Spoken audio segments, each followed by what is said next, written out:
The following is a Comfortably Zoned Radio Network production. Okay, if I don't hit that 5-star, nothing happens. Okay, good afternoon, everybody. Welcome to part 4 of the evolution of baseball rules, a continuation of the program we've been doing.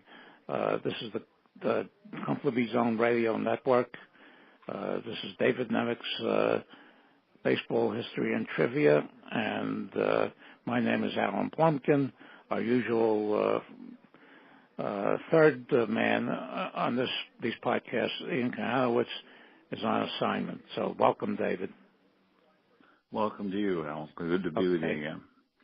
Okay, well, we left off, I think, the last time in the mid-1890s. I think we discussed the infield fly rule, and I think the next big one, correct me if I'm wrong, is the institution of the two-strike foul rule in 1901. There are a couple of things we probably should touch on before that. The home plate, the shaping of home plate is one also. Yeah, the home plate diamond shape was done away with, I believe in 1900.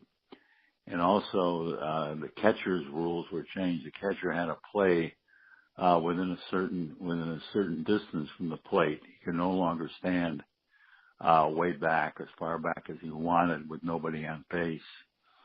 The reason for the plate change shape was principally to help the umpire, who was stationed behind home plate. And with a diamond-shaped umpire, it was very difficult to call the corners. The plate changing to its present shape made it much easier to call a pitch that was caught a corner. And that was a big change. It wasn't necessarily a popular change. Yeah, catchers hadn't had moved behind home plate, even though in those days, I think in the first decade, there was no shin guards. Yeah, they didn't have shin guards. Some of them did, even though Bresnahan is credited with being the first to use it. The actual shin guards were used not by catchers, but probably the first to use it and popularize it was a third baseman named Harry Steinfeld. When he broke in the late 1890s with, I believe with Cincinnati, was using shin guards at third base, and he'd play in close, and he'd take balls bouncing off his shins, wearing the shin guards, and then, scoop them up and throw runners out. It was a daring move, but it worked. And this is the same Harry Steinfeld would become immortalized as the fourth infielder to Tinker to Evers to Chance. Yeah, I know. He was immortalized for that, too. He was a very good ball player, very underrated in his time. And as a kind of a sidelight here, it's what we're talking about, but may have been a better all-around ball player than all three of them, Chance, Evers, and Tinker, even though they made the Hall of Fame. Whereas he is pretty much forgotten today. But meanwhile, back on these changes that were being made, we talked about the pitching change last week to the present distance. These weren't always popular with players with leagues, and the colleges didn't always follow these rules either. In some cases, colleges continued to pitch at a 50-foot distance. There was a game played in the National League in 1893. Louisville, I believe it was against St. Louis or Cincinnati. And Scott Stratton, I think, pitched for Louisville, and they installed a 50-foot distance for one game, and made it clear to fans beforehand that they were going to see a game at the old distance, and they did. So it's I'm using that as a prelude because we're going to get into the foul strike rule here. Yeah, which took place in the Was there any real effect on the averages when they changed the home plate dimension? Did it affect batting averages? Well, it came in 1900, and 1900 was a different year than 1899. So 1899 was a very unusual year. There was a tremendous influx of rookie stars, like nothing ever seen before or since. And 1899 was kind of an illusory season, because prior to 1899, the 1898 season, 1897 season, you were already seeing signs that hitting was on the decrease. In 1898, for the first time in history, a batter led his league in slugging average, and his batting average was below 300, and that was John Anderson. It was unheard of. For usually batting averages are up, in the 350s, and that would be the slugging leader. Well, it was John Anderson, right? He hit 298 or something, and that didn't give anybody pause, because in 1899, with this tremendous influx of rookies, most of whom were hitters, averages jumped again across the board. In 1900, the Major League, National League, and American, it was a combination National League, American Association, lopped off 4 teams, and they were playing. It was an 8-team league, and it was a very compact league. There was pretty even distribution between pitching and hitting. So, Wagner had a great average. The number I think Crawford had a pretty good average. A lot of players had good averages. Topsy Hartzell, rookie, had a good average. There weren't a lot of rookies in 1900, very few, and because a lot of good players were reduced to going to the minors, and the American League formed, or called by its first name for the first time, called the American League. It was formerly the Western League. Van Johnson changed it to the American League, and then at the end of that season announced that he was going to, take the National League head on. What you said about a lot of players not liking this. I read a biography came out a bunch of years ago, on Cy Young by a guy named Rod Browning. And he, according to the biography, he said that Young hated every pitching change, every record, rule change. But he swallowed his, whatever, and he adapted. And probably adapted better than anybody else, from that time. And most pitchers hated these changes, and most batters did too. They really abhorred the rule change. And batters, when we're going to get into this very quickly here. The National League, the American League was ready to take it head on in 1901, and the National League chose that year to install the foul strike rule. And any time any ball that was hit foul with less than 2 strikes was considered a strike. And this was the first time that was ever put into effect. And it was very unpopular among players, and very unpopular among other leagues. The American League refused to go along with it. Not only the American League, but colleges, minor leagues. So the National League found itself pretty much alone.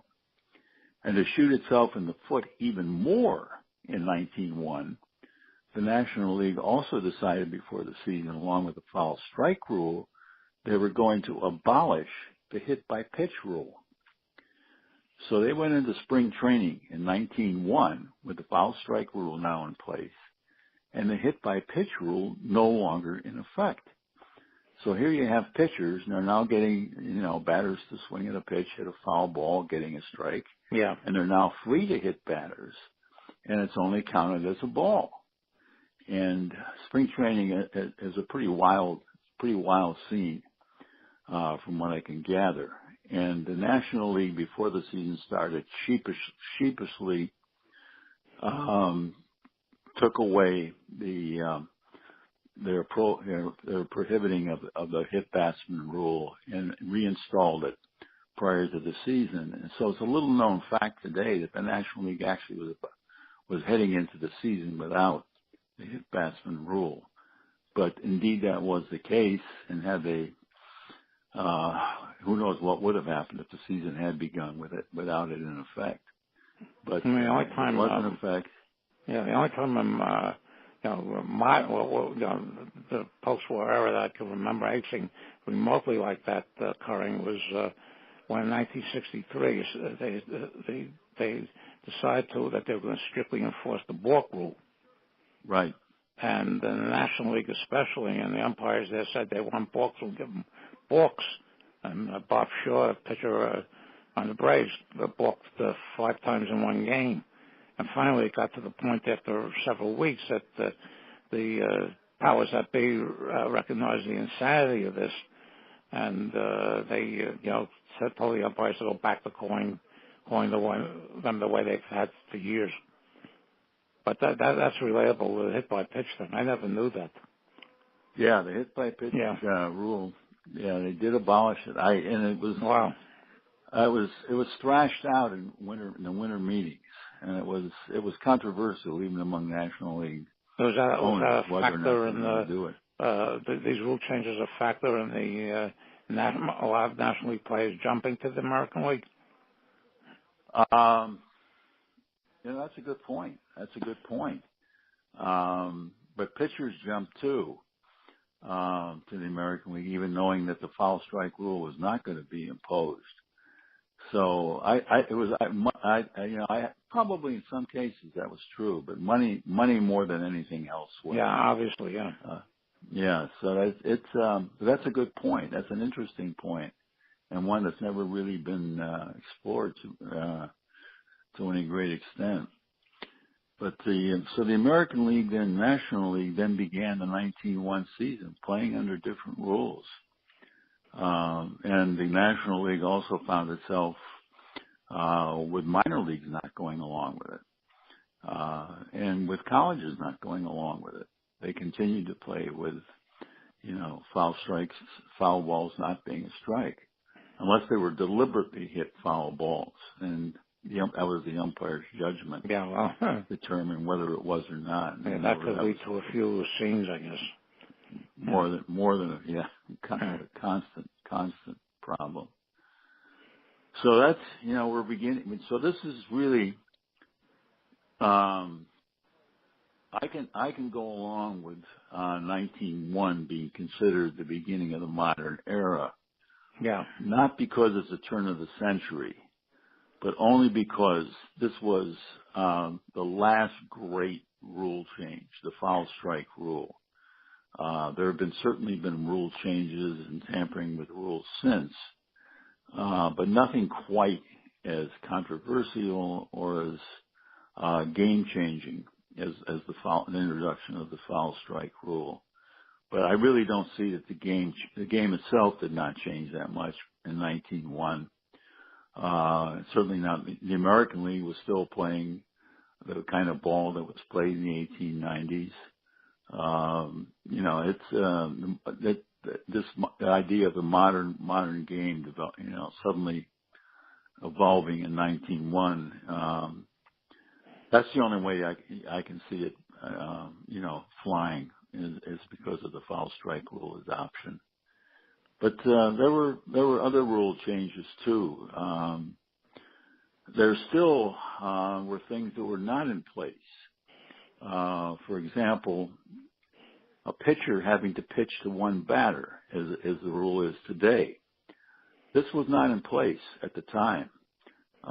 So managers cleverly, like John McGraw, would have a pitcher warm up and actually go out and take the mound and then pull him without having him face the batter. Wow.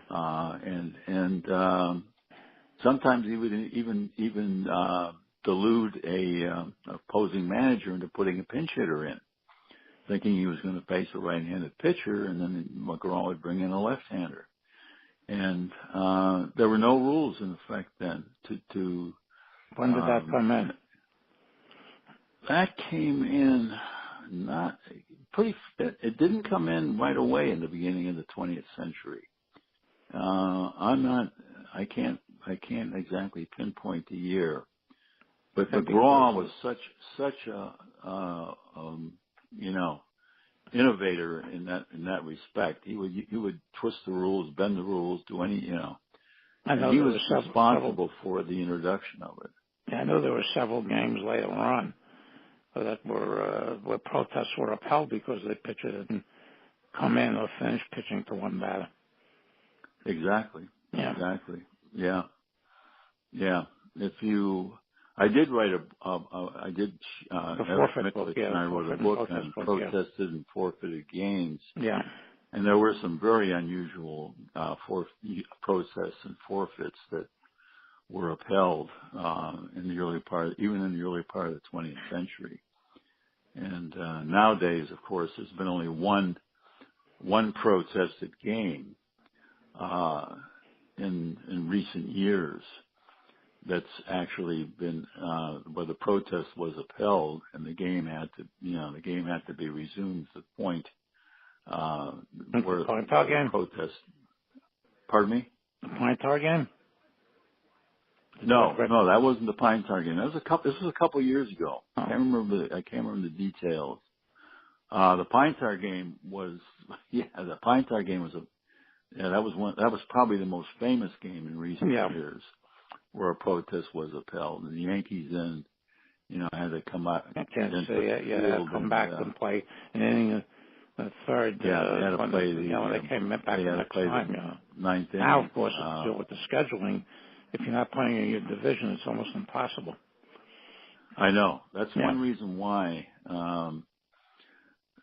they're very reluctant to uphold protests, because the scheduling is very tight, and they have to bring a team back to play 1 inning or 2 innings, as Kansas City did. They had to come into New York to resume the game. When Brett's home run counted after it had been disallowed by the umpires. Nothing like that would occur today. It was the last game of its kind, I think. I doubt we'll ever see anything quite like that again. But there were rule refinements. There were still the idea of the pitcher's mound, for example. There was nothing in the rule book about a mound. Nothing, no mention of it. The word was not even mentioned in the rule book. I think 1905 was the first time it appeared in the rule book. Yet there had been mounds. There had been mounds being built as soon as the pitching distance was changed, and even before, to give certain teams an advantage. When the Giants had Amos Russi, really hard thrower, and Jowett Meekin, who was also a hard thrower, they pitched from a mound. They really, when you came into town to play New York, these guys were coming at you from, pretty sharp angle, and it gave them a tremendous advantage. And other teams were also using mounds or shaving the mound, depending on what teams were coming into town. There weren't any rules then, but I think a rule was put in around 1905 that limited the height of a mound, and that, of course, was experimented with even into 1968 before the changes were made. That 1968 of course was we have today. The year of the pitcher, where it got the number of 1-0 and 2-1 games. It became totally absurd that season. That was the lowest of my baseball interest, because every game was 1-0 and 2-1, and both those last year the 10-team pennant races, and both races were over by June. I know. So you're right. Just the regular season was really horrible season. So next time we can get into the the changes through the teens, and again probably ending with the rules against the trick pitches. Yeah, there were. We can introduce that here today, I think, and that there were no restrictions as we moved into the 20th century. Of course. There were games there were entire games that were played with only one ball. Wow. And I think the last one ball game that's been documented was sometime around 1908, where only one ball was used the entire game. Normally, when a ball was cut, only then, even if it were lopsided, if it were badly discolored, but when it was actually cut and, the interior of the ball was peeking through, at that point, the umpire would bring a new ball into play. Yeah, and also they would go, the ushers or security would go after whoever, caught a ball in the stands. Right? Exactly. Yeah. When a foul ball was hit into the stands, you were expected to return it, and if you did not return it, there were some teams were laissez-faire. Balls hit into the stands. Okay, it was an old ball anyway. But a lot of other teams would send the ushers after the fan who kept the ball and didn't throw it back into the field. And one ball, two balls. By the time the game came to a conclusion, they were misshapen, they were colored. It was everything that made it very, very difficult for hitters to hit, and very very much favored the pitchers. That's why they call it dead ball era. They called it justifiably called it the dead ball era, and the dead ball era really started to the onset came when the American League adopted the foul strike rule in 1903, and the two leagues were uniform in their rules at that point for the first time, and hitting began to decrease sharply, and scoring began to decrease sharply. Not so much in 1903, but in 1904, 1905, and then 1906, 7, and 8, you were in the heart of the dead ball era, and you had in 1906 you had a team nicknamed the Hitless Wonders, the Chicago White Sox, who not only won the American League pennant but won the World Series. And we'll get into that, and because there were some rule changes and there were differences in the way the game was played once the dead ball era came into effect. Okay, this is an abbreviated session, but it was very, very, very significant for the times. So, David, I want to thank you for this. My pleasure, Al. And hopefully we'll be back next time we can do this. And you take care and give my best to Marilyn. Thank you. Okay. Talk to you next week.